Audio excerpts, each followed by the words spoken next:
thrilled to be welcoming to Old Trafford the new manager of Manchester United, Erik Ten Hag.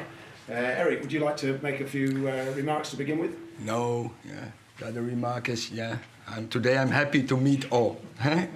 But I'm really excited to be here. It was a really warm welcome here in the club. And I'm looking forward to work in this club, and I'm looking forward to cooperate with you all. So it gives me energy. Looking forward to the new season. And today I feel quite well. I feel welcome. This is my home, and I want to achieve success. Okay? So please raise your hands to ask a question and state your name and news organisation when called. We'll start with Simon. Hi Erik, Hi. Simon Peach from PA. Welcome to Manchester United. Thank you. You've been preparing for this job for a week or so now in England. You were at the Crystal Palace match yesterday. What are your first thoughts on what you're taking on, and what areas have you pinpointed that need improvement?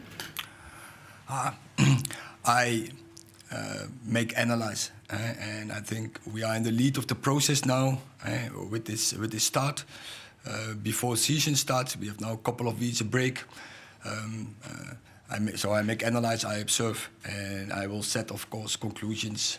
But I keep it now for myself. It's in the previous season, and we have to go to next season. Hi, Neil Custis from The Sun. A lot of very good coaches have sat there and said they want to bring good times back to Manchester United and haven't. What makes you confident that you can do that? Yeah, it's the confidence is that I have a good feeling with the people around. I have a good feeling from the meetings. We have a plan, and now it's about to get the plan done, to get it into process, to cooperate, to be consistent in our plan. And when we have good people around with the right connection, of the right commitment, we will achieve the success we want to. What's the plan out of interest? Our plan is huge, and we only have a short time. But of course, and we will first roll it out to the staff, and we roll it out to the players, and you will see. Erik, Samuel Lucas, Manchester Evening News. Ralph Rangnick said that he's going to speak with you this week. He previously said that the club might need up to 10 new players ahead of this rebuild. Do you agree with him on that assessment, or do you think fewer players are required in the transfer window?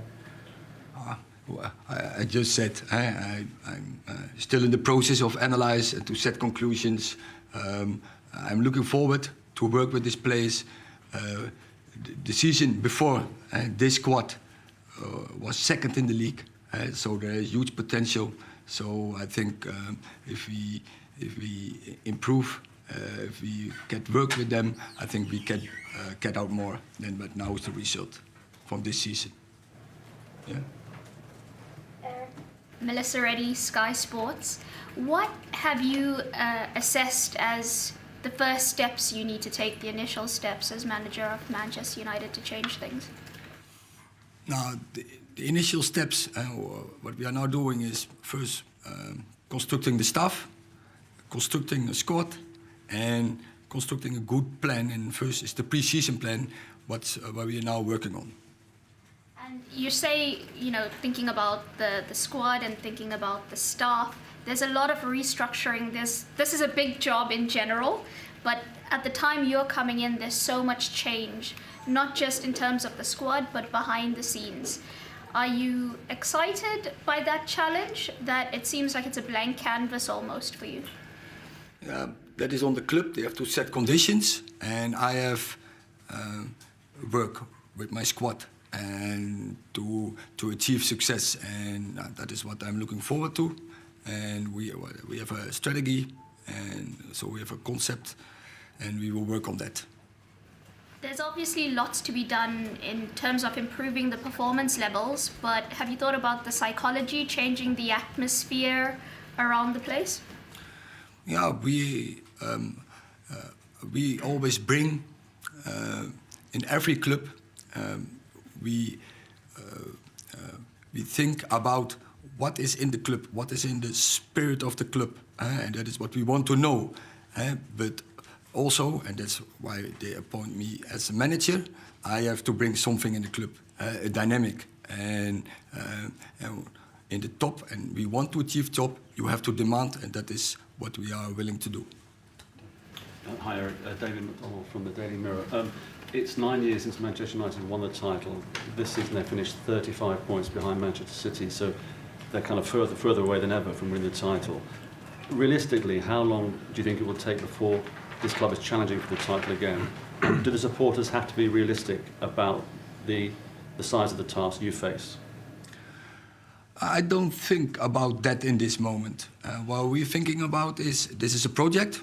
I know it takes time, but I also know that in this club, and I have the experience with other clubs like Ajax and Bayern Munich, in the top is never time, but we want to win. We want to win every game, so we go from game to game, and then we will see. Eric, Simon Stone, BBC.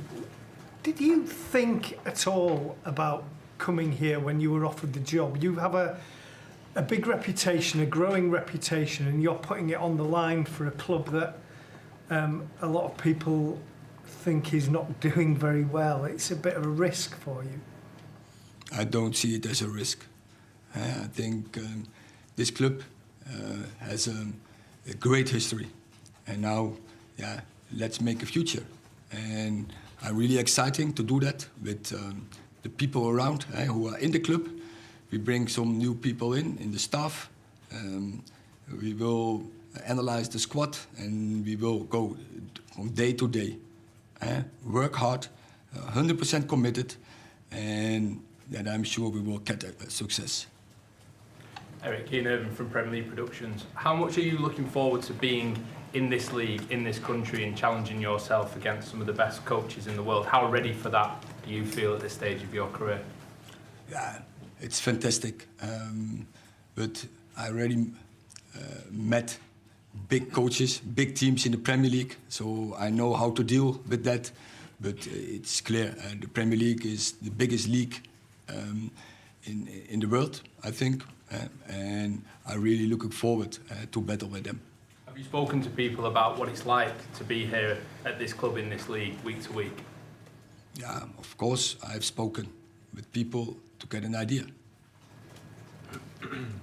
Hi, Eric. Jamie Jacks from The Guardian. From you, do you think it's going to be a case of evolution or revolution for the club? I think we have to work, and we have to set clear purposes, clear strategy, and then you need people who have capabilities and have the right attitude, had a positive attitude, and 100% committed and work hard, and then we will achieve success. How does an ideal team of yours play? How would you like to see them actually play? You know, when your team's playing as you like. Yeah.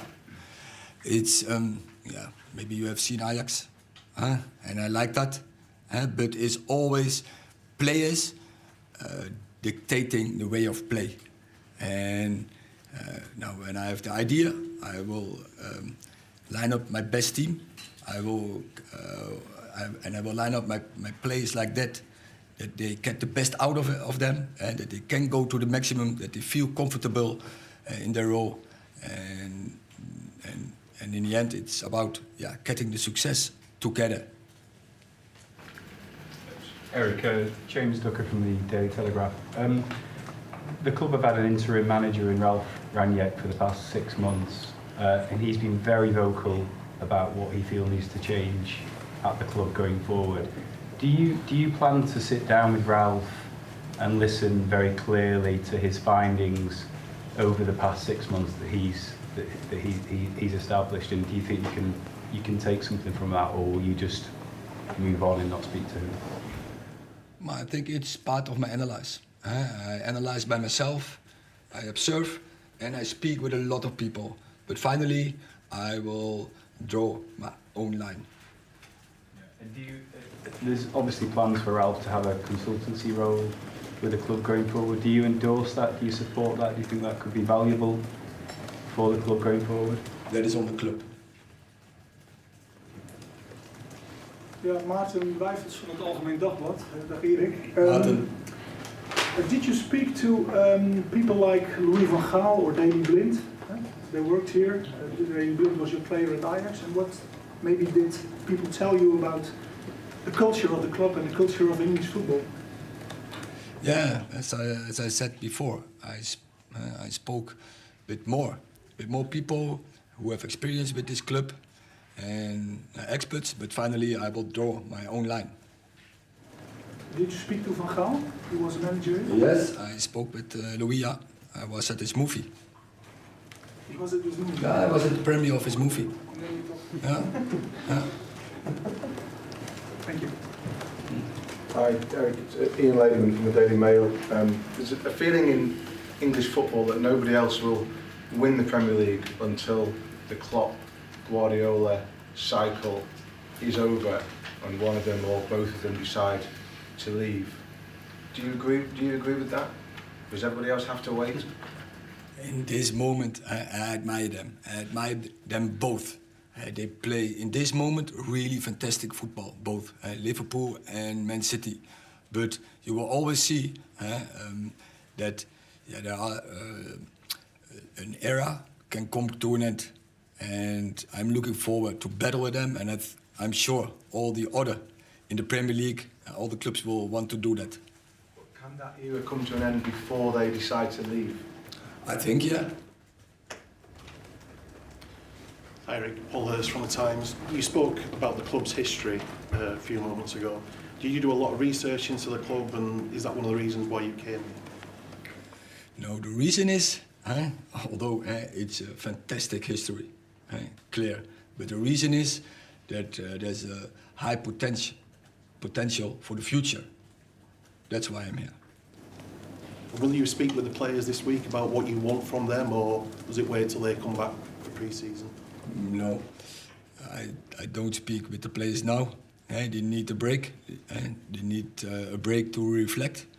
But I'm looking forward. I cannot wait to start, but I want to wait till at the end of June with some players and the majority in the first week of July. Hi Eric, Rob Dawson from ESPN. The club have been quite clear that they appointed you because you fit their criteria, you tick all their boxes for what they were looking for in a manager. But what support do you need from the club moving forward to make sure that you're successful here? Yeah, we had good meetings and good talks, and I think we are on the same page. And I think that's a good platform to start. And I'm sure, I have confidence in that project, that we have the good people around and we have the right strategy. And from that point, what I said, a good platform, and then now we have to start work. And obviously you've been very successful at Ajax, but do you see similarities in the job that you had to do at Ajax when you first got there to the job that faces you here now? Yes, there are similarities in both clubs. Starting with the tricot, both red. But I think both clubs are used to have success, and that is, I think, the biggest similarity. Eric, Laurie Whitwell from The Athletic. I just wondered, could you give us an example of what Steve McLaren and Mitchell van der Gaag will bring to Manchester United and why you chose them as assistants? Yeah, they both know how to get success because they both win titles, trophies in their careers, and that's why they are here. And just in terms of your conversations with the club, recruitment's obviously going to be a big factor to your success. Do you feel that the club is equipped to do that? Yes, it's right. Recruitment is an important part, and I'd like to work with them. Hi, Eric. Kieran Canning from AFP. You've talked there about a project and a style of play, but also adapting to the players that you have. Does Cristiano Ronaldo fit into that project? Of course. What do you feel he can bring going into next season? Ronaldo? Yeah. Goals. But you were looking for more leadership from him as well to sort of lead this project forward if he stays? I talk first with Ronaldo before I talk with you. Marcel van der Kraan, de Telegraaf. Eric, What's your first impression of Manchester? Can you tell us something about whether you've been here before in the town, or the kind of people you're meeting, where you're going to stay? I have been in Manchester, but this is the first time I'm on Old Trafford, and I'm impressed, and it feels like my home already. And I cannot wait till the first match that the stand is full. That would be an excitement experience. What did you feel when you used to watch Man United on television, when you saw the kind of crowd they have, the atmosphere? Liverpool have their own atmosphere, Man City. What did you think of this stadium? I have seen a lot in the past with big teams from Man United. They have a lot of generations who were really successful, and there was a fantastic ambience always on Old Trafford, and I'm really looking forward to get that experience. And it was your favourite club as a boy, was it? It was. Serious? Serious for England. In every country I had my favourite club. In England, Man United. Last two questions at the back. Hi Eric, Oliver Brown, The Telegraph. Steve McLaren always said you were very good at analysing matches. You were at Selhurst Park yesterday. What were your conclusions? Does this seem to you like a team low on confidence? What I said, I observed it, I analysed it, but it's for me. And I wasn't in charge. I take this information to the new season. Hi Eric, Tyrone Marshall from the Manchester Evening News. One of the biggest debates internally around United this season has been who the captain is going to be and whether they're getting the right leadership. Do you see Harry Maguire as your captain next season, or is that something you're going to assess in pre-season? As I said, but I have to repeat, next season is a different season, but I think he did a great job. He is a great player. He achieved already a lot, really also contribution to Man United. So I'm looking forward to work with him. You said you spoke to Louis van Gaal. You'll be aware that he said that you should join a football club, not a commercial club. Did you take his advice before agreeing to manage here? And if so, what did he tell you? I have heard, but as I said, I draw my own line. And I'm convinced that it not be the case. And I spoke, of course, with directors about it, but football is 1, 2, 3 in this club. And every club in these days is commercial. And every club needs it. You need the revenues to be in the top, and so as to do what's necessary. But football is 1, 2, 3 in this club. Okay. On the voorkant. You look forward to meet Donny van Beek again. Donny van Beek, to see him again. Yes, of course. We had a fantastic squad in that time in Ajax. I really had a good relationship with him, and of course I'm looking forward to meet him again on the pitch. Okay, that's Thank you. Thank you. Look forward to seeing some of you on tour in July, and the rest of you see you in August. Thank you. Thank you very much. Thanks, Eric.